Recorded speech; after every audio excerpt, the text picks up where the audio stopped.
Oh god. Ah! Ah! Fuck! Forgot about those suckers. Fuck. They need to leave me the fuck alone.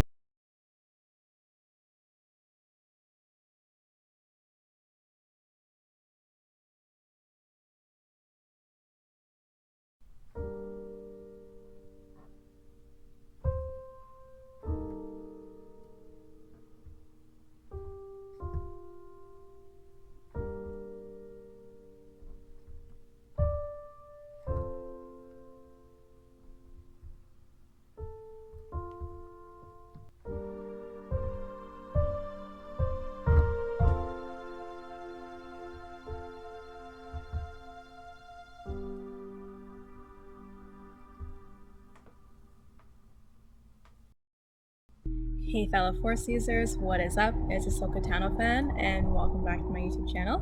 A bit of change of scenery. I don't know, I was just kind of feeling the weather, so I figured I would do this one outside.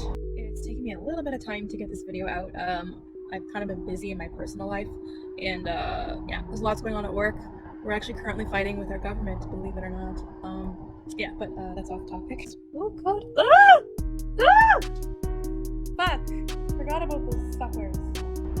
They need to leave me the fuck alone.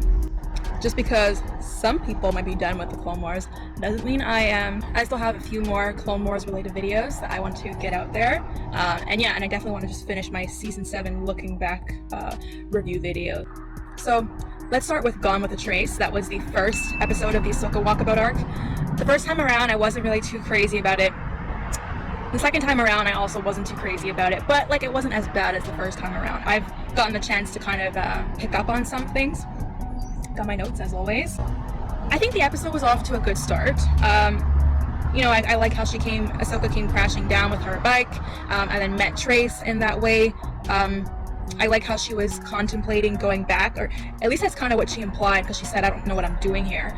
I wasn't sure if she meant, you know, hanging out with Trace, or was she thinking like, why am I not a part of the Order? You could tell she seemed very lost, and there's that one shot where she's kind of just looking up at all the levels, and I kind of like that because it's almost symbolic of how much her life has been turned upside down and how much she has to start at the bottom again. Like literally she's now like levels down physically, like in the underworld, compared to where she was before at the Jedi Temple, you know, above the ground, right? So that was kind of a nice form of symbolism there, I thought. Trace actually bears some similarities to Ahsoka. You know, you hear her talking to Ahsoka about how she's working on, you know, making her ship so that one day her and her sister can escape the world that they live in, right? And that's also kind of like Ahsoka. She's running away from her past life, and then Trace wants to escape her past life. And I think ultimately that's kind of what draws them together as friends. So that's kind of like an interesting parallel, but obviously Ahsoka is a way better character than Trace. I love how when Trace asks Ahsoka, who taught you how to fight like that, as she said, my older brother taught me. I think many people like that part in the episode. That was kind of a nice little shout out to Anakin. And then again, it just shows what the show's producers and creators have been saying all along, that Ahsoka and Anakin kind of have a brother-sister type of relationship, and that was really shown in that one line, so that was nice. I like the title, Gone with a Trace, because obviously it has multiple meanings, right? So Trace is her name, and Ahsoka's kind of taking off with her and trying to find her new path. But also it kind of implies that Ahsoka's presence is still felt in the Order, and she's gone and she still left a trace of herself in the Order. And so she's still partially a Jedi and partially with the Order. And that's part of what makes her journey so challenging, is that she has to now create a new life and a new path aside from the Order, because a part of her is still with the Order. The whole droid sequence was kind of it kind of felt like the whole episode they were trying to basically fix their fuck up, for lack of a better word. What was the whole purpose of it? Again, they kind of like made a mistake. Trace's mistake, which Trace makes a lot of mistakes in this arc, which I'll also get to. And then now they're kind of, it's almost like an unnecessary problem that could have been avoided. But I guess it was kind of nice to see Ahsoka back in action, and not really as a Jedi. I like how she was trying to save Trace at the end there, and she was kind of very spontaneous in her thinking. I think she tied the cord around something to stop him from falling, to save Trace that way. It shows how methodical and strategic she is, even without using the Force. But then again, she did end up using the Force, and we did see that. That was probably the best moment of the episode for me. That was kind of like, oh, okay, Jedi Ahsoka is kind of back. It was just a nice moment how she did it in secret, and the only person that noticed was the little child, which is, again, a reminder of how perceptive and observant children are in comparison to adults. Everyone else was kind of standing around. The child noticed what Ahsoka was doing, so that's pretty cool. Wonder if that child was Force sensitive. I guess we'll never know, though. I think when Ahsoka says she recognizes that droid, I'm pretty sure she's referring to forces of destiny. Because if I remember correctly, I believe there was an episode where she had to take down one of those droids. So I think that might have been the same droid that they had to go after. So that's kind of like a little nice connection. People drive so loudly by my house, I swear. I liked Rafa in this episode as well. I think Rafa was a highlight of the episode and the whole arc. She's kind of shady, which I like. You first see her, I think it was in the laundromat she was at, looking for people's belongings to steal. And it kind of shows that it's not so black and white, that, you know, people that steal are bad, people that don't are good. This arc kind of shows us a side that we haven't seen that often in Star Wars, which is the people that are at the bottom, like Trace and Rafa, that are trying to make a living. They will basically do anything because they're desperate. In Rafa's case, what she's doing, all these shady deals, she just sees it as what she has to do to survive in order to protect herself and her sister and provide a better life for the two of them. And then, you know, here comes along some stranger girl that she's never met before, and then now her sister's tight with her. It makes sense that Rafa would be very kind of skeptical of Ahsoka in the beginning. She says a lot of real things, and she talks about the importance of family and how you can't rely on anybody but your family, and that carries a lot of truth as well. We see her character develop to the point where she's kind of a different character by the end than she was at the beginning, which I'll elaborate more on later on as well. So overall, it was kind of, it was an okay episode. I say I would give it a 6 out of 10. It wasn't really the greatest, but it did show some nice moments for Ahsoka. It did show a new perspective in terms of people that are in the underworld that aren't as well off and privileged as the Jedi. And it was a setup to a greater message, which we would see carried on into the finale arc, or the final arc. So I will give it that, but the episode as a standalone was kind of not like so much happened. The one thing I do want to bring up about this episode is, for those of you who don't know, if you watch the Clone Wars Untold stories and the early story reels they had before releasing anything, you would know that initially Ahsoka was not supposed to meet two sisters. She was supposed to meet a guy named Nix Okami. There was actually a clip of that story reel, and it showed the same clip with Ahsoka landing her speeder bike on that level, and the same clip of Trace getting beaten up by Pintu and his posse, his following. That was initially supposed to be Nix, who I believe was intended to be a love interest for Ahsoka, and they later scrapped his character as a whole and replaced him with Trace and Rafa. So initially it was not Trace and Rafa, initially it was Nix Okami.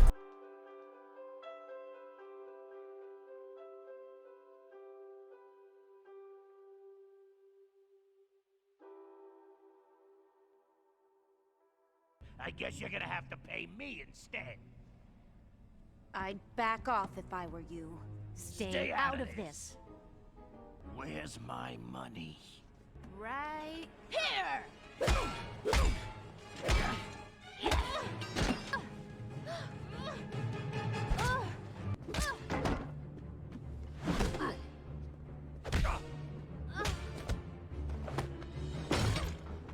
On second thought, some help would be great.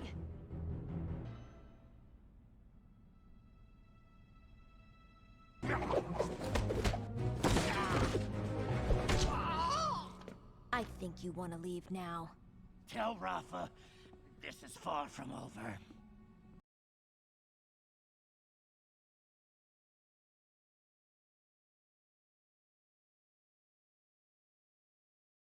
I was just coming to see you. I've been helping a new client rebuild her speeder. I was waiting for her to pay me the last few credits she owed me. Where's my money? I'm a few credits short. Then this is going to hurt pretty bad, Okami. Well, the question is, will it hurt me or you?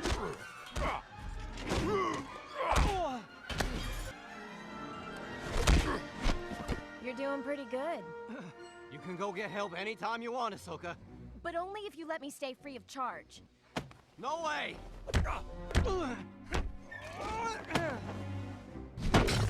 Fine, free of charge. Just go get help. Oh, that hurt.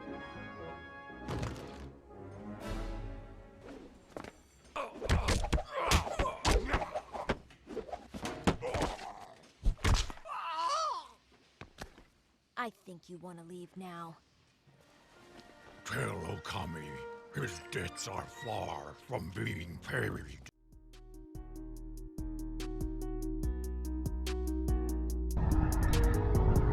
If you think of Nyx's case, he's supposed to be interested in Ahsoka, a love interest.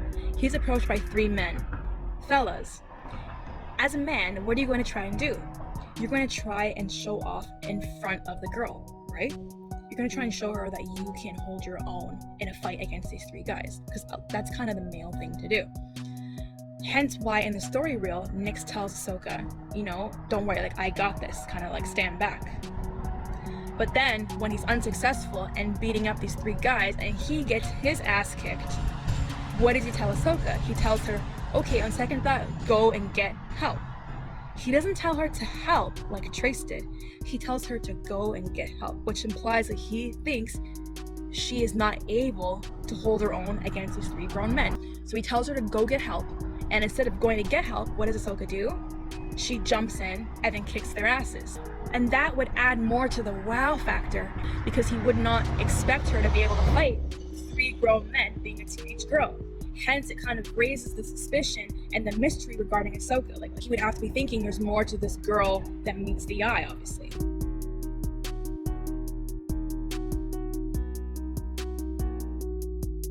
But it doesn't make sense, given what I said, with Trace in that situation. Because Trace tries to take on these 3 guys as if she were a guy herself, which doesn't make sense, because in no universe can a teenage girl fight off 3 guys like that. There's too much of a discrepancy in physical strength, right? So it doesn't make sense she would try and fight them. And furthermore, it doesn't make sense that she would ask Ahsoka to help her fight them. Because why would you think Ahsoka, who's also another teenage girl, would be able to help you fight? Hence, when she does fight and kick their asses, it doesn't really make so much sense that Trace is so surprised, because she almost implied that she would think Ahsoka could beat them by asking her to help in the first place. Okay, so now on to Deal No Deal. This is the 2nd episode of the arc. This one I think was a bit better than Gone with the Trace. Now we kind of feel like we're picking up a little bit in the arc and leading somewhere. I didn't even realize initially that Trace had told Ahsoka that her and Rafa's parents split. You know, that kind of shows that she perhaps wasn't really sure about Ahsoka right away, and maybe it required a little bit more time for her to open up, which she does in the next episode, and that's when she tells Ahsoka what happened to their parents. I'm wondering what the significance of the name the Silver Angel is. Trace keeps talking about it as naming her ship. She's very proud of it. And then Ahsoka and Rafa don't like the name, but it was brought up more than once, and anytime shows do that, I tend to think there's some significance to it. So I don't know if that is supposed to be in relation to something. Maybe the Silver Angel is supposed to be Ahsoka somehow. Trace did say that Ahsoka fell from the sky when she met her, literally like an angel.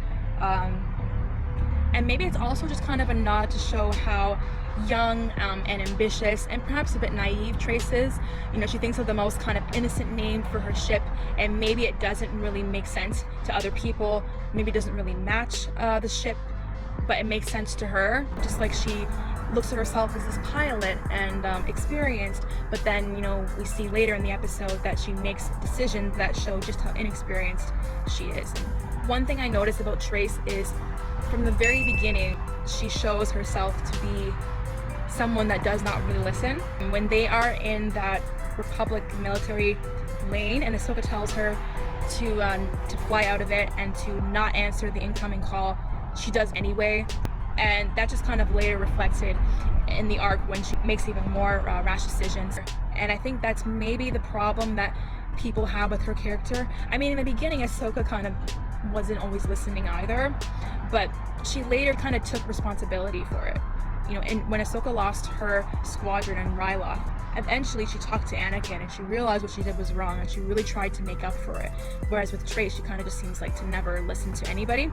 Speaking of that scene in the Republic military lane, I like that moment where Anakin senses Ahsoka. He is willing to let her go instead of sending out someone to go and capture them and so he could see her. Her freedom and independence and happiness is more important to him than him actually physically being able to see her. So that was a really nice scene. And I think something similar also happened with Vader and Luke in Return of the Jedi, if I'm not mistaken. So the big takeaway from this episode, or a big part of this episode, was the whole exchange between Ahsoka, Rafa, and Trace about the spice, right? So Rafa from the beginning is very sketchy, which I really like about her character. I think it just suits her so well. She's very vague about the project they're going to take on. We later find out that they are supposed to be delivering spice from Kessel to Obadiah, and Obadiah is where they meet the Pykes. I like their conversation about the spice. You can tell again how Ahsoka and Rafa kind of are from different viewpoints here. From Ahsoka's viewpoint, she always believes in doing the right thing, and she doesn't believe in using the drugs, or in this case spice, in ways that could harm people. So she sees that as being, no matter what, unacceptable. And then Rafa is basically more from the viewpoint of, you know, who cares, it's not my problem, I just need the money, and so let me just do this job, and then whatever happens after, I don't take any responsibility for it. And I understand both of their points of view. In this case, Ahsoka needs to kind of understand that she comes from a more privileged background than Trace and Rafa, and so they don't necessarily always have a say or a choice in how they can make their money because they're desperate. And so I like seeing them kind of go at it and butt heads. That was a highlight of the episode for me, actually. They served as moral dilemmas, sort of, for Trace, because Trace is so used to always listening to her sister. That is kind of who has guided her throughout her lifetime. But then here is Ahsoka, and she's also making good points, and so Trace is kind of in the middle, not knowing what to do. And I think that's why ultimately she ends up just dumping the spice, which is the worst decision she could have made. I don't know why you go to deliver drugs to people and you get rid of the drugs. Like, what do you think is gonna happen? Again, like, I don't know if you guys watch Narcos, but like they would just be like dead on the spot if they had nothing to deliver. Plata o plomo. She was just tired of like the dilemma and the fighting between the two of them, that she just saw that as the simple way out, not knowing and not taking the time to think about the fact that, well, hang on a second, the Pykes are a big crime syndicate and you're on your way to pay them, and now you have nothing to pay them with. Again, that just shows how naive she is. Ahsoka tries to warn her that they can take your life and they can take your ship, everything. And all Trace seems to hear is ship. My ship, I don't want to lose my ship. And that's why Ahsoka and the sisters complement each other so much, because the sisters know a lot that Ahsoka doesn't in terms of what it takes to survive in the underworld, but Ahsoka knows a lot about the whole galaxy because she's a Jedi and she's been involved in those things. They ultimately balance each other out in the end, which is kind of nice to see. So apparently, according to some research I was doing, Han Solo once tried to run spice for Jabba the Hutt, but he had to end up dumping the spice in order to avoid being caught and imprisoned by the Empire. So maybe Trace dumping the spice was a nod to him somehow, but still, at least with Han Solo, it kind of makes sense as to why he did it, whereas with Trace, not so much. I really like how they go by that plantation to pick up the spice, and they see the slaves working. And then at first, you know, Trace says, "Look at those droids," and Ahsoka's like, "Those aren't droids, those are slaves." And they seem to be kind of in denial about it. Trace and Rafa, they say, "No, there's no way. The Republic would obviously have shut it down." And then you hear Ahsoka say, "Yeah, I think they would." And that was a really telling moment in the whole episode for me, because it just showed two things. One, it showed how much, again, Trace and Rafa don't know about the galaxy they're getting involved in, because they are not even thinking that it could possibly be slaves that they're looking at, right? But then at the same time, Ahsoka also can't believe that there are slaves, because she can't believe that an organization she dedicated her life to would allow something so terrible to take place. For a second, I kind of thought when they showed the spice that we'd maybe see Hondo show up, or a Ty Moloch from season 4, the Slaves of the Republic arc, because they showed that Tigerian, so I was kind of thinking, oh, maybe we'll see him. But yeah, that would have been nice, actually, if we could have seen one of the two of them. And then imagine if we did, and then either of them recognized who Ahsoka was, that could have caused an extra problem for the arc. So that could have maybe been something that they added in there. And Trace at the end of the episode said between the three of them, there's a lot of blame to go around. And to a certain extent, I see where she's coming from with that. They each kind of had their part to play in what got them into the situation that they were at the end of the episode. Rafa, if she hadn't taken the job in the first place, they wouldn't have been there. Ahsoka, I think if she hadn't gone back and forth with Rafa so much, I don't think Trace would have felt overwhelmed in the moment to dump the spice. But I'm sorry, still dumping the spice is the main reason why they end up being captured by the Pykes in the end. I wonder if the Pykes would have killed them anyway, even if they delivered the spice. It's hard to say because the way that he was talking, Mark Krim was talking to Rafa, it kind of implied that, you know, maybe they would have just killed him on the spot anyway. But at the same time, they're businessmen, right? And then we find out later that they're working for Darth Maul, and so they have to deliver this product. And so they probably would not have killed them had they not tried to rip them off. It almost kind of makes it hard to side with Ahsoka and the sisters over the Pykes because you almost can't really blame the Pykes. Like, they're obviously gonna capture you or kill you if you don't deliver what they asked for. But it was nice to see the Pykes again. I think the last time we saw them was back in season 5, and they were working under Darth Maul, if I'm not mistaken. I mean, overall, this was a better episode than Gone with the Trace for sure. It gave us some nice moments. Deal No Deal is probably like a 7 out of 10. It definitely picked up a lot more from the last episode and kind of set up the next episode, which is A Dangerous Debt. Dangerous Debt, I think, was my favorite episode of this arc. So I like the part, obviously, where they talk to Ahsoka about what happened to their parents. I'm still pretty sure she's referring to Luminara in that scene. They're supposed to show that Trace and Rafa, they really live outside the system, you know, and Ahsoka kind of has, being with the Jedi, they've kind of lived more inside the system. It's not really right that Ahsoka kind of comes in and shames them for the way that they live and the decisions that they make. She kind of has to listen. And so in this scene, I think she did just that. She was listening and she had her eyes open, and it kind of shook her faith a bit in the Jedi. Each episode, actually, I feel like something kind of happened to shake her faith a bit in the Jedi, further cementing her decision and leaving the Order in the first place.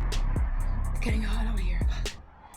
I like the part where the Pykes come and Ahsoka kind of just immediately jumps to the defensive. That just shows her nature. That's who she is. She's always looking to protect people. She really, truly is a good person. And she says, you know, you're not touching her when they try and take Rafa, and then Rafa says, yeah, you're right, take her instead. Yeah, I thought that scene so funny because, again, I feel like they were just having like a heartfelt moment where they're talking about their parents. They kind of seem to come to an understanding, and then Rafa's just so ready to give Ahsoka up. Because again, it's just a reminder of where Rafa's priorities are, and that's her and her sister. The moment in the cell where Trace talks to Ahsoka about, you know, Rafa's right, we were doing fine, blah, blah, blah, you know, until you showed up. Again, I think it just kind of shows the fact that Trace does seem to have a tendency to point fingers around her, but she never takes any responsibility for herself. When she dumped the spice, then it was all of their fault. And then when she didn't listen to Ahsoka in the beginning and they almost got in trouble for being in their public military lane, she didn't take any responsibility for that. And then now they're in a cell together, and then now she's kind of blaming Ahsoka for them being in that situation. It just seems like she kind of always wants to point fingers. The part that surprised me the first time and watching again the second time was the fact that Trace was able to think of that escape plan. And I think the way she was kind of shouting and running, the first time I saw that, I thought, like, what the heck is she doing? And then I read later on that apparently that was actually what Han Solo did as well on the Death Star, I believe. That was kind of actually a good moment for her character, because up until now I've just been seeing her make these stupid decisions.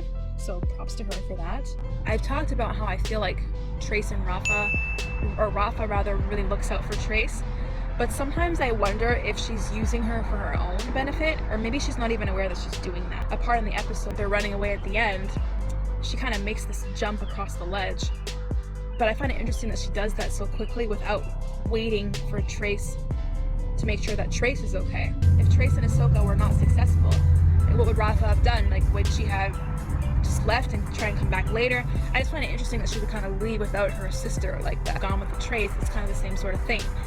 Trace got basically beaten up a bit because of a debt that Rafa owed, and then she kind of seemed almost to brush it off a little bit. So sometimes I kind of wonder if Rafa, I think she does care for Trace, but she's perhaps not aware that she kind of use her to her own benefit sometimes. I like how in one of the scenes, Ahsoka force holds the Pykes in place so that Trace and Rafa could shoot them. She just does little things to help them out, and they're not even aware that she's doing it. And that's a true sign of a good person, is when you help out without expecting anything in return. You help out regardless of the fact whether people know that you did or not. And that's exactly what Ahsoka did throughout this entire episode.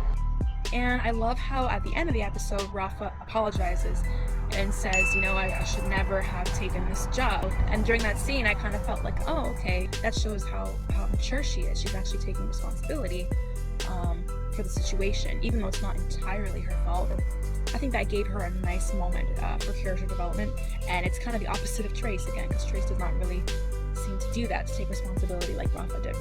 But then moving into the next episode, Together Again, it starts off with them blaming each other again, and then Rafa saying, you know, like, we should never dump the spice, otherwise we wouldn't be here in the first place. That was maybe something I didn't like, because it doesn't make sense to end off one episode with her being very apologetic, and then the very beginning scene, the next episode, oh, it's your fault, you shouldn't have dumped the spice. It kind of almost takes away from Rafa trying to own up to what she did and take responsibility. So now the next episode, Together Again, this has some good moments as well, but also some things I didn't like that could have been done a little bit differently. The things I did like about this episode were MAUL, obviously. So starting from the beginning, Ahsoka giving herself up to the sisters was big on her part. And I think that's really when Rafa started to respect her. Like, that was the first time where she saw just how selfless Ahsoka was and willing to help her and her sister. She looks out for her sister. So anyone that's willing to help her and her sister the way Ahsoka is good in Rafa's books. Or that's at least how I interpreted it. Seeing MAUL was great. I loved seeing how intimidated the Pykes were by him. There's always someone higher up the chain of command that is more powerful than you, that you're scared of. They're intimidated by MAUL. MAUL is intimidated by SIDIOUS. SIDIOUS is actually intimidated by nobody. Yeah. But anyways, you get the point. I liked how he sensed her through the hologram. It just goes to show how powerful he is with the Force, as we would soon see in the following arc, The Siege of Mandalore. I kind of wonder what Ahsoka's plan would have been had they not come back for her. There's still parts of the plan I wonder about, like if it had gone wrong, if Rafa had just decided not to come back at all, like how would she have gotten in the situation? I guess that's one of those things we'll just never know. I didn't really like how they showed her Jedi Reveal. I would have liked it if she somehow told them herself, you know, or showed them herself. Maybe one of the sisters was about to die, and then she ended up having to use the Force to save them. Kind of like back in season 5. Spoiler alert if you guys haven't watched it, but when STEELA was hanging off the edge of the cliff, and then Ahsoka used the Force to try and save her. Unfortunately, she wasn't successful, and STEELA ended up falling to her death. But if they could have done something like that, and then they would have seen that she used the Force, you're a Jedi. I think that kind of would have been a bit more of a wow moment versus the Pykes being the ones to tell them. At the end of the, sorry, there's a bug on my laptop. I love how at the end of the episode, Rafa says, you may not think of yourself as a Jedi, but you act like one. And that was just overall really beautiful scene. They now have a different perspective of the Jedi, and she now has a different perspective of people that live in the underworld that perhaps aren't always obeying the law. They're kind of doing what they need to survive. So that was a really nice exchange overall. And then it also just shows that Ahsoka is exactly what the Jedi should be and should have been all along. And that's reflected in what Rafa's saying. Ahsoka is willing to help people no matter what, and that's what the Jedi should be. But as we see throughout the Clone Wars, they play a lot of politics. They kind of do things when it's politically convenient for them. They're not perhaps always helping people the way that they should, as shown by them allowing that slave plantation to exist on Kessel, right? I love seeing Bo-Katan at the end, but the one thing I will say is I kind of felt like their reunion was so short and not that convincing to me, and here's why. I mentioned this as well in my video, but the last time they met, it was in season 4, A Friend in Need, and Bo-Katan was bad. She was the villain. She stood alongside Pre Vizsla as they burned the villages. They killed that girl, Tryla, I think was her name, and then they captured Ahsoka and they nearly killed her. Her and Bo-Katan were kind of fighting at the end there when Ahsoka and Lex were trying to escape. For that to be the last encounter they have, and then she kind of just shows up out of nowhere, like, hey, remember me? I almost killed you last time, but we have a common enemy now, so why don't you come with me on my ship and I'll explain everything. I think it would have been better in the episode if somehow Bo-Katan and Ursa could have played a role in helping them escape from the Pykes, and then that would have kind of allowed them to establish a certain amount of trust with them, but maybe Ahsoka would still be skeptical, and Bo-Katan would go on to explain what they're doing there and how they need her help against MAUL. I think that would have been better than just kind of showing up out of the blue. Overall, not a bad episode. I would say like maybe I'd give it like a 7 or 7.5 out of 10. Looking back at the arc as a whole, I know a lot of people didn't like it, and it did have slow parts, but looking back in hindsight, especially having watched the Siege of Mandalore arc, this arc kind of helped us see Ahsoka as the new woman she is, the new character she is, and that is someone who is a Jedi at heart, but not really part of any political organization. That's really what this arc did, and so I appreciate it so much for that. But other people have also said that maybe it didn't really make so much sense introducing brand new characters that we wouldn't have the chance and opportunity to see in future episodes because everything's coming to an end. Maybe they could have brought in older characters like Ventress, for instance, that we've already seen, to get across the same message. That also could have been done too. I appreciated the art. I think I appreciated it more watching it again the second time around. I still am going to say though, I think I like Rafa a bit more because good character development is when you have a character who, when the first time you see them and the last time you see them, they've changed and they're different in some way. And we really saw that with Rafa. We saw her kind of be standoffish with Ahsoka, wondering what her angle is with Trace and what she's doing here, what her purpose is. And then at the end, you see her saying, you know, like, you're exactly how the Jedi should be. That's like a big transition and a great moment for her character to come to that realization. They developed her character really well. With Trace, you don't see it as much. She still never takes responsibility by the end, but I guess she kind of does come to appreciate Ahsoka the way that Rafa does by the end. But I would say Rafa is really the one that had the best character development between the two of them. If I had to rate this arc overall out of 10, I would probably give it maybe like a 7. It was good for those reasons, and it helped to set up the Siege of Mandalore arc really well. So that's kind of what my final rating would be. But let me know what you guys think in the comments down below. Did you like the arc? Did you hate it? What could have been done differently? As always, don't forget to leave a like and subscribe as well. I will subscribe back. And until next time, guys, take care.